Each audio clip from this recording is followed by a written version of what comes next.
The next side heading is classless addressing. In the classless, the supernetting and subnetting which we studied in the previous video didn't solve the problem properly, so the classless address was used.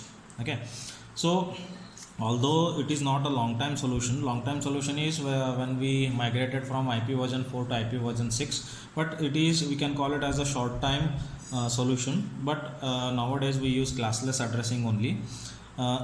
In the classless addressing, the addresses were not divided into classes as in the previous case A, B, C, D, E. So instead of that, there were no classes, and prefix length was also not fixed. Why they did this is because the internet service provider, when in short we call it as ISP, where came into picture. See, what is internet service provider? For example, if you have any Airtel or BSNL broadband connection at home, so you can see that if there will be one Wi-Fi router which will connect some of the devices which are available, like cell phones and laptops, to the internet. So if there are only 4 devices in your home, then only 4 addresses are needed, not lakhs together of addresses are needed, right? So that was the idea in the classless addressing, because of the invention of internet service provider. So what they did here in this, the addresses are divided into blocks of addresses. So each block can have one address, 2, 4, 8, 16 and so on. Each block can have only one address or 2 addresses, 4 addresses, 8 addresses and 16 addresses goes on.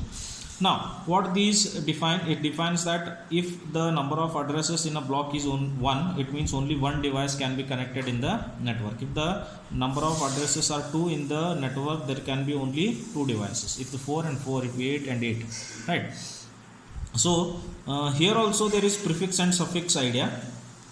Remember that here also prefix and suffix idea. Prefix always define the block address, or you can say network address, as it was in the previous case. Suffix address is always the address of the device within the network. Okay, now the number of addresses in each block can be 2 raised to 0, 2 raised to 1, 2 raised to 2, up to 2 raised to 32.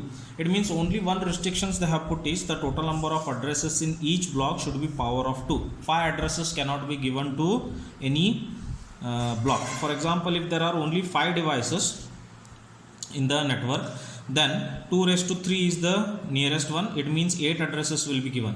Only, even though if you are using only 5, 3 will get waste. But if you compare with the class full, then many addresses used to get waste. Here only 3 addresses are getting waste, because 5 devices need only 5 address, but you have total 8 addresses. So the restrictions is simple, that the number of addresses in each block should be the power of 2. Now the problem here is then how to understand what is the prefix length, because the prefix length is not fixed in the classless as it was fixed in the classful. For class A it is 8, class B it is 16, class C it is 24. The prefix length was fixed, but in the classless the prefix length is not fixed. So because of that, to understand what is the prefix length, we use the slash notation. For example, the address will be like this: byte dot byte dot byte dot byte, 4 bytes, 8 4s are 32 obviously, slash the n. So this n, whatever the number of n is there, that will define the prefix length. For example, now 25 27 1b 1c slash for example now 8. So it means 8 will indicate the prefix length. 252 dot 76.82.73 slash 12. So 12 will indicate the number of prefix bits. This is called as class interdomain routing. This is called class interdomain routing. In short, it is called CIDR, and we read it as CIDR. Now extracting the information from an address. So if any address within the block is given, 3 informations we can identify. That is, the 3 information are total number of addresses in the block, what is the starting address of the block, and what is the last address or end address of the block. So how to identify this? Number 1, To identify the total number of addresses, which is very simple, slash n, whatever n is there, that will define the prefix. So the total number of addresses will be n, that is capital N, total number of addresses. The small n and capital N are different. The small n is the prefix length, the capital N is total number of addresses in the block. So total number of addresses in the block is 2 raised to 32 minus this n. So this will give you the total number of addresses. Number 2, to identify the first address, it is very simple. Keep the first leftmost n bits as it is, and the rest 32 minus n bits make them equal to rightmost, you can say the rightmost 32 minus n bits make them equal to 0. So that will give you the starting address. The third, to know the end address or the last address, what you do, keep the leftmost n bits as it is, and rightmost 32 minus n set it equal to 1. That will give you the end address in the. Now let us solve a problem on that. So given address inside the block is this 167.199.170.82/27. So the total number of addresses, see here n is equal to 27, right, slash n, so n is equal to 27. So total number of addresses, which is n, is equal to 2 raised to 32 minus n, which is nothing but 2 raised to 32 minus 27, which is 2 raised to 5. So 2 raised to 5 is nothing but 32 addresses are there, total number of addresses in the.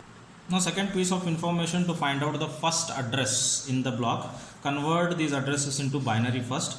Rule says that the leftmost n bits should be kept as it is. So n value is equal to 27.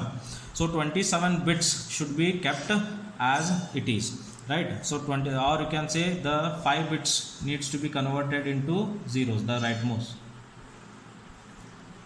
So rule says for leftmost 27, or you can count 32 minus n, the rightmost, which is nothing but 32 minus 27, which is equal to 5. So 1 2 3 4 5. So these bits needs to be changed to 0. Rest all things I will keep them as it is.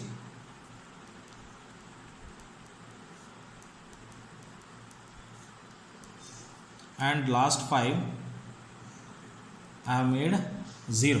Now this is the starting address of the block. You can convert back into decimal, you can write. Now the third part, this is the first address in the block. To find out the last address in the block, again the same thing, the last address in the block, the 32 minus n again. So 32 minus n, which is nothing but 32 minus 27, which is equal to 5. The 5 rightmost bits should be set equal to 1. Rest all things you can keep as it is.